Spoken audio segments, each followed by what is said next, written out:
everybody. I'm Dr. Vinay from Northwestern Hair. In today's video, I want to cover your different FUE options and hopefully to help you identify which one would be the best for you.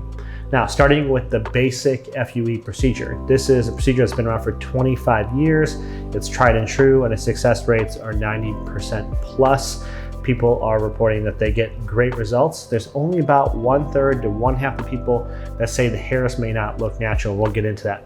So in FUE, what we do is we take a sharp cylindrical blade. This blade goes down a hair shaft, and it pretty much gets all the way down to the follicle.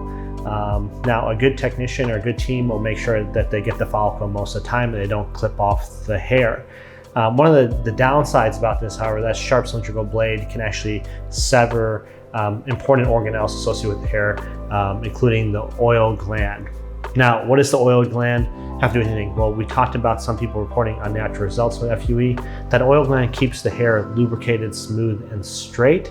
If you don't have the oil gland, you can get hairs that are dry and frizzy, which is a common complaint with FUE.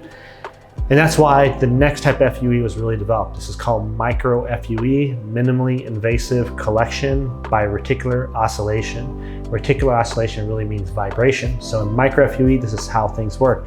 Instead of having a sharp blade, you have what we call a notch blade. That notch blade will spin a couple times and it'll cut through the outside layer of the skin. However, at that point, it's gonna stop and move into a vibration and suction mode.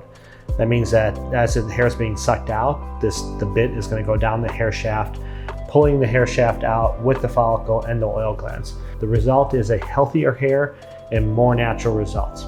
Now, this doesn't mean that 100% of the hairs are going to have the oil gland on it, but a vast majority will, obviously resulting in an increase in naturality. The next procedure we have is called the Discrete Fue. This is actually a special form of the micro Fue. In Discrete Fue, what we don't have to do is shave the back and sides of your heads in order to get this hair out. And we can leave the hair at their full length. And in fact, we can actually transplant it in its full length such that when we put it back into your scalp, you can have the full length of hair. Discrete Fue is probably the most advanced procedure out there. There are some limitations about it, mostly the number of hairs that we can transfer. So in your consultation, I'll tell you whether you're a candidate for discrete, but most of you can decide between a basic FUE and micro FUE for yourself. Are you someone who's looking for just a basic procedure and hair replacement, or do you want the healthiest hairs, more natural result, and you're going with micro?